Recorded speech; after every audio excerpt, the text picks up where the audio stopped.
Khandagiri AIIMS हेब स्वतंत्र ambulance कॉरिडर पूर्त विभाग समीक्षा बैठक में निष्पत्ति होईछि। एने सूचना दैछन्ति पूर्त मंत्री पृथ्वीराज हरिचंदन।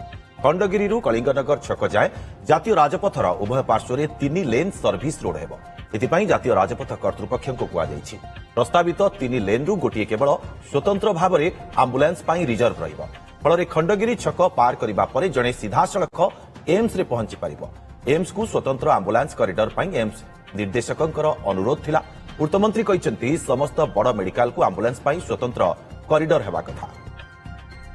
खंडगिरी छकरू जो आपणकर कलिंगनगर जो मिशुची से जगह पर्यंत पूरा रास्ता को 3 लेन करने 3 लेन उभय पटे 3 लेन 6 लेन रास्ता करने सर्विस रोड को जो से मोर मत थिला जे सेतिरे 3 लेन रु 2 लेन लोकंक यातायात रहू गोटे लेन को डेडिकेट आमे करदबा फॉर एम्बुलेंस एवं से दृष्टिकोण नेशनल हाईवे अथॉरिटी भी से माने हमठु भी गोटे अनुरोध पत्र भी मागिचंती।